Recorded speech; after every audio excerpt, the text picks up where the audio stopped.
Illinois Stories is brought to you by the Corporation for Public Broadcasting and by the support of viewers like you. Thank you.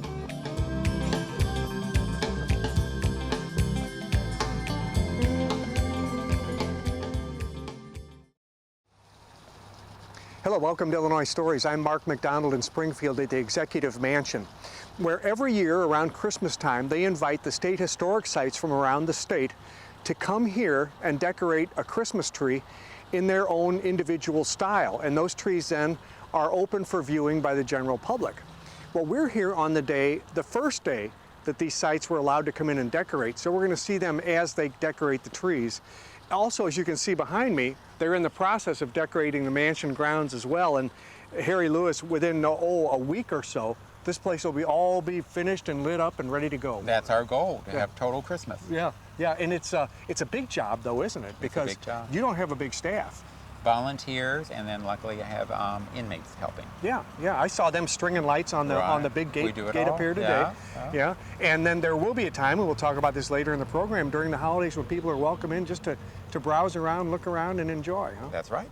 But outside, and inside, you've got some very specific ideas about how you want to do this, and you decorate the mansion with the plantings that you have grown here on the grounds. As much as we can, we try and use what we have here.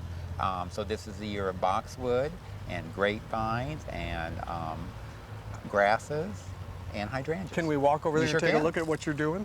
I notice up on the portico you've already got the Christmas tree and the garland and everything lit up there. Right, got that ready to go. And then you've got some additional lights there on the archway. Right, we have a real combination, LED, the old incandescent type, so we've used it all, what we have. Yeah. And the plantings that we were talking about over here, and this motif will be throughout the indoors and the outdoors. Right, we've done a lot inside with the dried hydrangeas and the giant miscanthus grass, even some hedge apple balls out here because it carries in that chartreuse color. And this stuff's all grown here on the grounds. But how do you dry all this, Harry? You must have an immense room. Or the thing we really have to do more time with are the hydrangeas. My office is the drying room, so it's filled with hanging clusters of those. We usually start last of July, first part of August. And then just to the left of that, you could see that's the grapevine motif. Yeah, that you're we did a talking lot about. with grapevines this year. We did it out in front, around the windows as you enter the mansion, and there's going to be a lot of it winding around the staircase this year. And you have a lot more to do. When we go inside the mansion, we'll see that it has not been decorated yet, but the Christmas trees are on their way to being decorated. The Christmas trees are up, partially decorated. We still have a lot to do with the chandelier and the banisters. And that's always so dramatic too, when you hang that stuff from the chandelier. Well, thank you very much. We're going to go inside and visit with those folks now. All right. Thank you. Thank you, Mark. Phyllis, we're at the Mount Pulaski Christmas on Vinegar Hill tree, and it looks all the world like we've got a railroad theme going on. Yes, you do. Why is that? Well, Mount Pulaski is bisected by 2 railroad tracks. And prior to Prohibition in 1933, Mount Pulaski was one of the last towns to go dry. And people would ride the train to Mount Pulaski, and upon approaching the community, the conductor would yell, Okay, that's at next the very stop, top. Okay, all right. And Christmas the depot on right Vinegar below Hill. it. Right. Christmas on Vinegar Hill. Yeah, And for 175 years, you all have been celebrating that? No, this is our 25th year. Oh, the for this. 25th year. Yes. Okay, I got it. Yes. And you actually you do this every year, and you celebrate a lot of things. But one of the stories I really like the most is that was called the booze train, right? The one you're Right, talking the about? booze train would come in, yes. Because you had an inordinate interest in beer and whiskey making in Mount Pulaski, didn't you? Well, they had 13 saloons on the square and had bootleggers who made their wares or spirits, and the people would gather the things and take it home with them. They'd have a good time while they were here, enjoyed the community, but at night they would go home happy. And not only that, but they would also, here's a good picture of the booze train right here. And you can see that booze is headed, that one's headed to Decatur with the goods from Mount Pulaski. And of course your bottles, you always are clear to point out that you had a storied history in that. Boy, Prohibition hurt, didn't it? Yes, So they say. So, yeah, imagine it all stopped completely. Yes. Well, it looks like you had a really good Christmas on Vinegar Hill this year, huh? Yes, it's always the weekend before Thanksgiving, and it's a festival that involves the entire community working together. Our churches, our schools, our businesses all work together, and we invite people to come to our community and experience what a small town has to offer.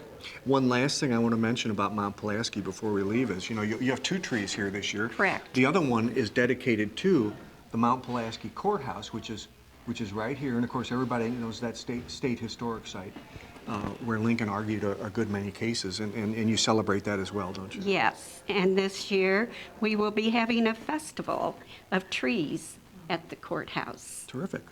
Well, thank you. Thank you. Regina Albanese, this is the Dana Thomas tree is a departure. I saw the one last year, and this is a lot different. This is a lot different. We're using mostly natural product, native prairie plants that just grow here in central Illinois. We've colored them up a little bit, but we try to keep with a natural theme, which is what they're doing at the Dana House this year. It's really beautiful, especially the kind of subtle muted colors, the cranberry and the gray and the buff colors. It looks really, really cool. It looks very modern. Well, yes, it does. And actually, Frank Lloyd Wright suggested that people decorate with plants, native prairie plants. In fact, he designed several vessels, you might say, vases, that were referred to as weed holders. Is that right? Weed holders? Yes, weed holders. What? And this ornament, for example, is designed after a large urn. We have 2 of, and at the Dana House that, again, it was designed to hold natural plants, dried plants, and that's what Frank Lloyd Wright thought that you should decorate with. In fact, some of your colleagues, they're still decorating with those very weeds right now, aren't they? They got some prairie grass or stuff in there. Yes, Not they quite are. finished. Well, we're just putting the final touches on. Well, it's just gorgeous. Actually, it kind of symbolizes some of the work that's been done at the Dana Thomas House. The grounds have been reworked, and new plantings and all kinds of stuff. So it kind of goes with that, doesn't it? Yes, we're trying to have a unified theme this year. Well, I'll tell you, they're making it look really nice, really nice. This, by the way, is the berry cluster from the sumac plant, and this is our main design motif at the Dana Thomas House is the sumac plant, the native prairie sumac plant. This time of year, the berry cluster is all that you would see, and this is natural color. We only put something on it to keep the berries from falling off on the tree, but this is the natural color, and the leaves would have fallen off. Through the fall, they're a beautiful, bright, a fiery orange-red. There is some significance to the sumac plant, too, isn't it? Because the bookstore, or the gift shop over there is called the sumac shop. Our gift shop is called the sumac shop. So what's the deal with sumac? Well, a couple of things. It is our main design motif at the house. There are probably 5 distinct versions of the sumac plant, but the most obvious ones are at the end of the dining room, and they're double sumacs.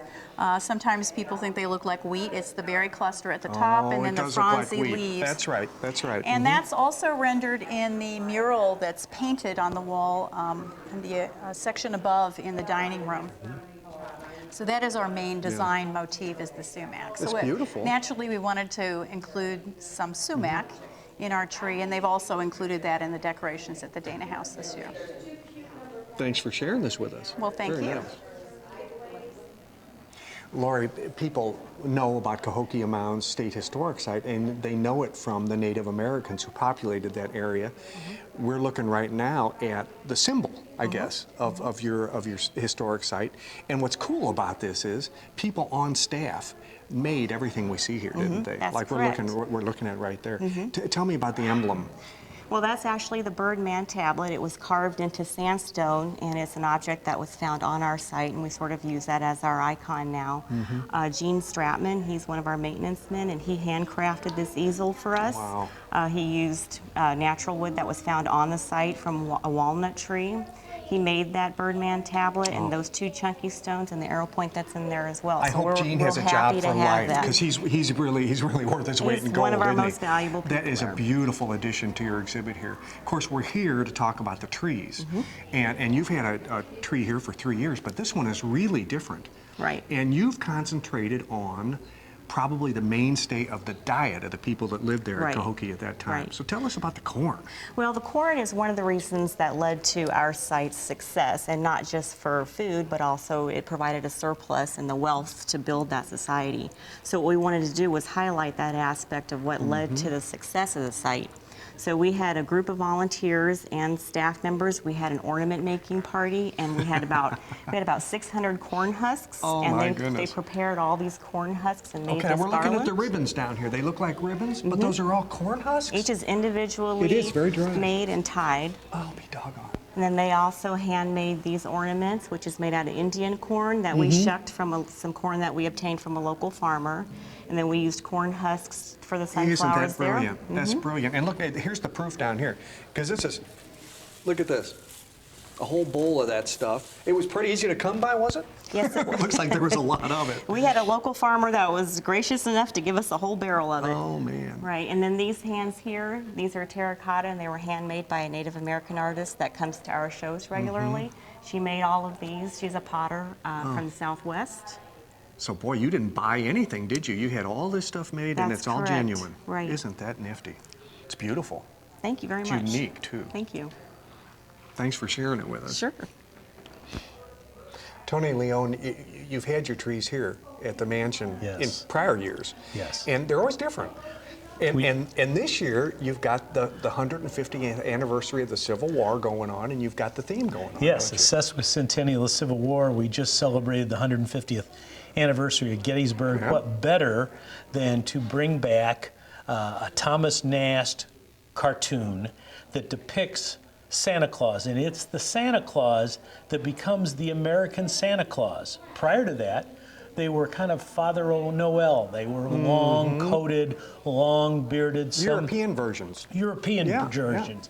Nast picks out a Santa, and it becomes the model for all future Santas. Of course, Coca-Cola in the 1830s makes the grand transition. We can But see, you've got, this is the Civil War Santa you're talking about right here. Yes. And he looks remarkably like the original one, the Nast Civil War Santa that we're talking about. Now, this is interesting because this is Santa appearing at a Union camp during the Civil War. Yes. And the namesake of your house, the Passfield House Inn, was George Passfield, and he was a doctor at Camp Butler, wasn't he? George Passfield, the middle George Passfield, Dr. George Passfield, was a contract surgeon out at Camp Butler.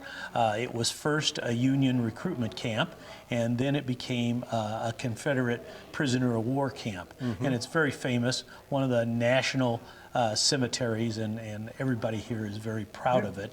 And this would show Santa coming to a Union camp, something like that. And what I think is unique about this is Nast really coined the image of Santa using pantaloons, using a short jacket, using this kind of striped hat that from now on that has become the American Santa. And not only are we looking at your Civil War Santa collection, but you've also got the tree decorated with flags and bunting and all kinds of ribbons and stuff, which is also goes sort of through the years. The flags are not the same. They go from old to somewhat modern. Sure, we've got the Betsy Ross flag, we've got a more current flag, the drums, the whole thing. It's a nice image, muted, of red, white, and blue, and it has that antique look that goes so well with the whole display. And of course, we literally talk about how Thomas Nast coined the Civil War Santa and the American Santa Claus. He's also the cartoonist that created the elephant for the Republican Party and the donkey for the Democratic Party. He was very, very famous. Editorial cartoonists had a lot of impact back in the 1800s. You go to the Abraham Lincoln Presidential Library and Museum, and you'll see depictions of caricatures, not very attractive, of Abraham Lincoln. So editorial cartoonists were famous, and they put them on the editorial page. Yeah, and they actually changed culture in some cases, like Nast did. It certainly did. I mean, we wouldn't have the elephant with the Republican Party, the donkey with the Democratic Party. We wouldn't have the modern day Santa Claus. Santa Claus, yes, the American Yeah. Santa. Thank you, Tony. Well, Debbie Green, the email comes out and it invites historic groups to put up Christmas trees at the governor's mansion. And you just kind of, without saying anything to anybody, said, okay, we'll do that. Right. We were having a meeting, and we kind of divide up our projects. And I volunteered to do the Christmas tree. Yeah, but you couldn't have done it yourself. No. No, you had a lot of help. Right. In fact, you got some help right now. Right. You got a helper right over there now. I have Charlene over there. Y'all are just not quite finished yet. I caught you No. before you even got finished, didn't That's I? right. That's One right. of the things you notice about this tree that's different than most of the other trees here, there are no lights. Right. They would not have had lights. They would have used candles. But those are very dangerous, so we have elected, we did not put the candles on there. We're hoping to do that for next year. In fact, they may not have had a tree at all. That was sort of a Right. modern thing, wasn't it? Right. It would have come past Clayville's prime time. Clayville, Right. for those who don't know, in late, middle 1820s, they built the Broadwell Tavern. Right. And then it was a stagecoach stop until the 1850s. Yes. So you're talking about a pretty early period of history Yes. here. Yes. And so you've got a very early looking tree with everything on here was, almost everything was handmade, wasn't it? Right. Right. Walk us through it. Okay. One of our volunteers, Debbie Ushwood, sliced the apples, dried them, attached them to the raffia. Charlene made the clove balls. These are all stuffed with cinnamon and cloves. You know, this room smells very different than the other rooms in the mansion, and I think it's these little packets that you've sewed together here. Charlene made the angels from corn husks from our garden. We have broom corn, which we grew in our garden. Is that right? Yes. And yes. you grow a lot of stuff out there, don't you? Yes, we do. We do. These little gourds, for instance, this Right. little silver gourd. Those you came. grew those, huh? Those came from Clayville. Aren't those precious? Right. And all you do is you spray paint those and buff them up a little Buffed bit. them up. Buffed them up. Neat.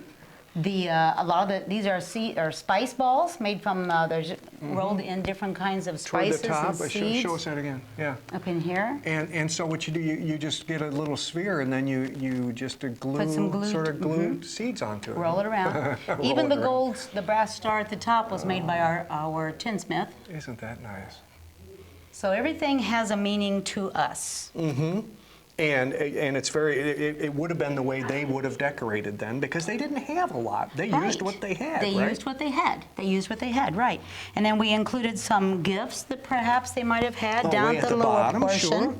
Sure. I don't know if the camera can see it or not, but you got a little rocker horse, And a little doll. little boots, and a doll. Doll made from scraps of cloth that they would have been able to do. Neat. And we even, what gifts that they might have wrapped were wrapped in cloth instead of paper. So ours are wrapped in cloth also, just scraps of material that they would have had. And your ribbon, I love your ribbon. It's just, It's everybody burlap. would have had burlap, wouldn't Right. they? They would have had it around. Right. Well, Right. That's terrific. That is terrific. Thank you for showing this to us. Are your friends glad that you got them into this? I think so. We had a good time. We had a good time. Thank you. We always do. Thank you. Jane, we discussed the fact that way back when New Salem was a village, that they probably wouldn't have had Christmas trees, and they certainly wouldn't have had lit Christmas trees, right? No, they probably did not celebrate Christmas as we know it today in the 1830s. They didn't start till many years later. So when I decorate the tree, I decorate it as if.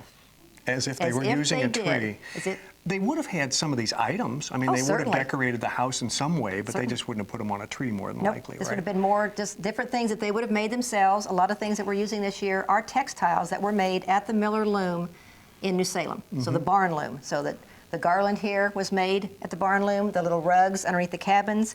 This entire Well, let's coverlet. take a look at this little rug underneath the cabins. And we're going to talk about these cabins too, but this is the rug you're talking This about. is an overshot coverlet And this is that all would have been made by hand on a barn loom. At a barn loom, at the Miller loom At the New Miller, Salem. yeah, she And was it's known still to be a operating, weaver. Huh? Okay, it's She still was known to be a operating. weaver, so that's where Do we you have know the how to barn loom. work it? Yes, I do. Do you really? Yes, I do. Could you make this stuff? I can, with a lot of Wow. assistance. That's This neat. summer, several of us actually had a Yeah. hand in this garland We're and looking the now smaller at, rugs.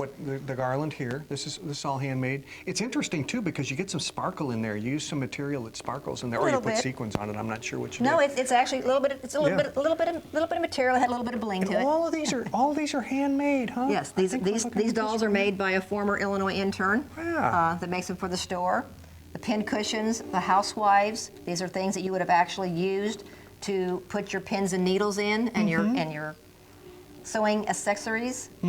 So the candles were made at New Salem, hand dipped, and we made them small to put on the tree. It was our specific goal. You know what always amazes me about Frontier people is that, you know, they didn't have anything. They made everything. They made everything. And they couldn't go to the store. There weren't any stores to go. Well, there were There stores. were stores, but, you know. could you afford to buy a fancy doll from England?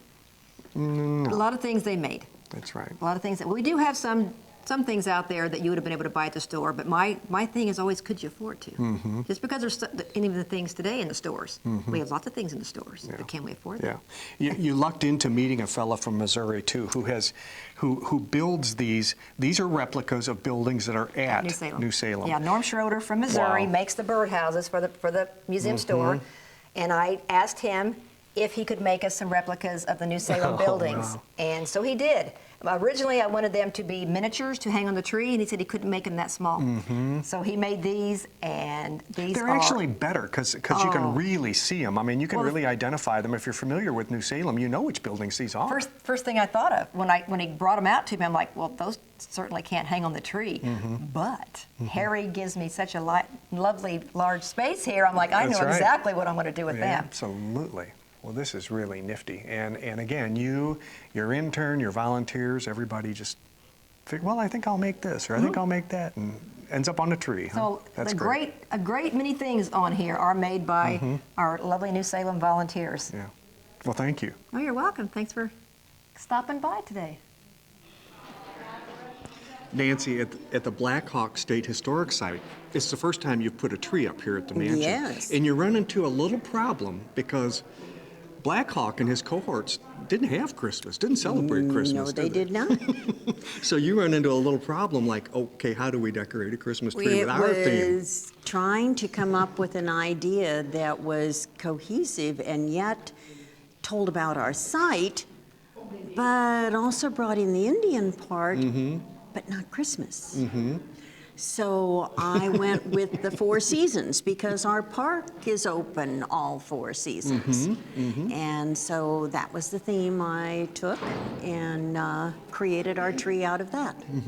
So if we look at Black Hawk again and we look just right below him, you start with the spring season, I guess. We start with spring. So you have his portrait here because that's who our park is about, and that's who we teach about. And then we're there in the spring season, and we also tie in the Native American. So we have spring here, and then we move down to summer. And then, of course, we come to fall. Beautiful. And on the bottom, winter. And and look at the little fawn we beneath have that. 208 acres, so we have lots of wildlife in our park. Yep, okay. We have birds, we have deer, we have wild turkeys, we have all kinds of animals in our park.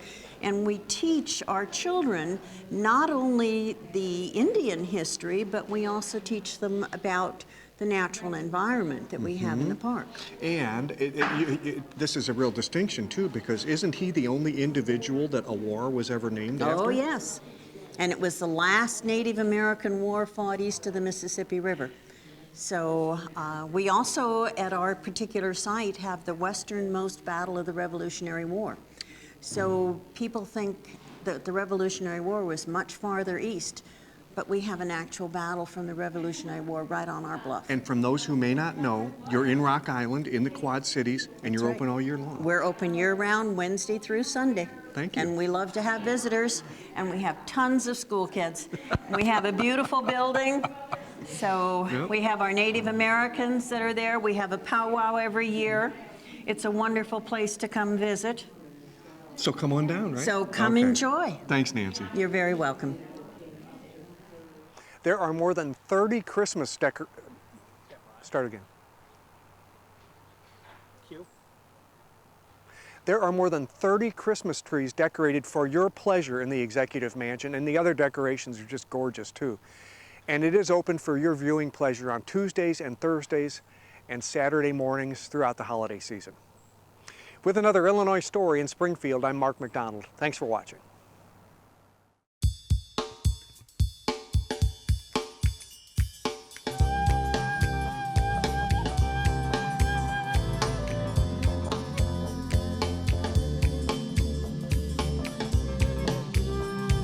Illinois Stories is brought to you by the Corporation for Public Broadcasting and by the support of viewers like you. Thank you. For a DVD copy of the program you've just seen, send $19.95 to Network Knowledge, P.O. Box 6248, Springfield, Illinois 62708. Be sure to include the program name, subject, and when the program aired. You can also order with your credit card by calling 800-232-3605.